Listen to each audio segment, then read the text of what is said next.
Ô pessoal, tudo bem? Bem-vindos para mais um Fala Dudu. Antes da gente começar, não esquece aí de apertar os botõezinhos que você está vendo aí embaixo e divulgar nosso conteúdo em outras mídias sociais também, não só aqui nesse canal. Hoje a gente vai continuar falando de crescimento e acho que o ponto importante que eu quero ressaltar hoje é essa diferença do crescimento de curto do crescimento de longo prazo.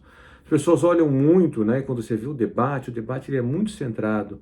Talvez porque ele seja muito centrado em torno de política monetária e tal, ele é muito centrado no crescimento daquele ano, ou quanto vai ser do ano que vem, ou quanto foi no ano passado, ou até no trimestre, né? Você vai ver a notícia, o PIB cresceu menos do que esperado no segundo trimestre de 2023, e no terceiro trimestre ele cresceu acima do esperado, e importa menos isso daí. Essas oscilações de curto prazo, primeiro, são difíceis de explicar, tá? A gente não tem, assim, tem muito ruído aí nesse dado.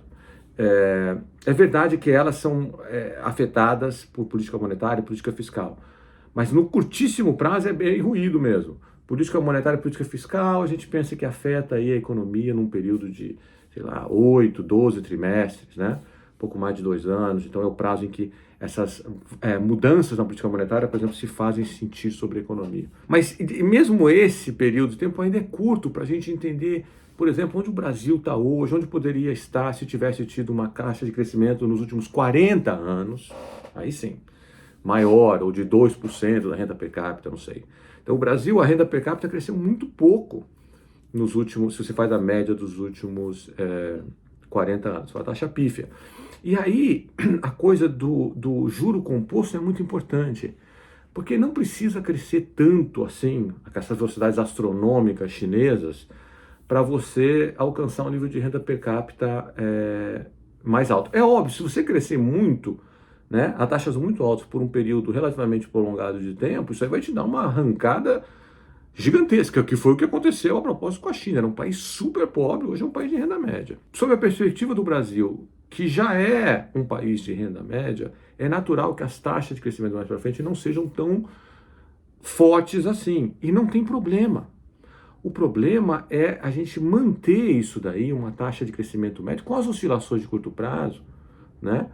Por um período longo de tempo, mas manter um território positivo, manter aí a economia crescendo 2% per capita por 40 anos é o que importa.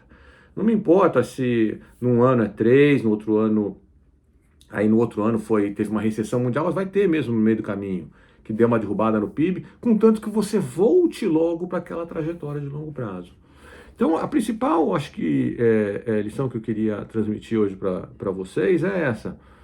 Vamos tirar um pouco a ênfase dessas oscilações de curto prazo, até porque boa parte dessas oscilações a gente não sabe explicar direito, e vamos focar mais na questão do crescimento de longo prazo.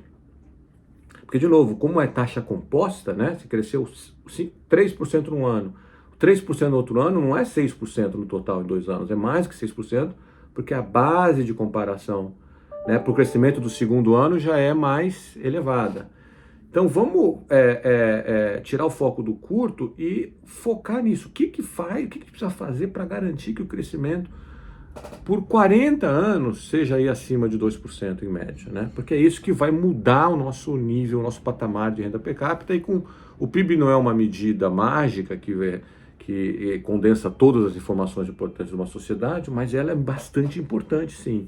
Não vamos menosprezar a importância desse dado em si, porque vários dos outros dados que a gente se preocupa estão, sim, correlacionados com o PIB, positivamente correlacionados com o PIB.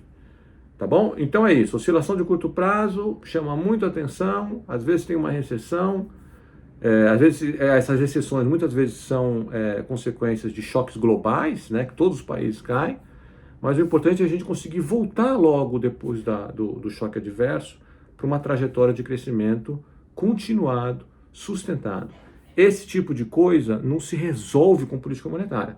A política monetária, a política fiscal são para enfrentar, né, os problemas de conjuntura. Então, deu uma desacelerada forte porque teve Covid, vai lá e baixa o juro, né? Ou então essa inflação tá perigando, tá meio alta e tal, vai lá e sobe o juro. Essas coisas é para gerenciar essa estabilidade do curto prazo. Agora, uma boa política monetária não é suficiente, por exemplo, para garantir que a gente vai crescer 3% por 40 anos, que é isso que a gente precisa para mudar de patamar, tá bom? Um abraço para vocês, até o próximo Fala.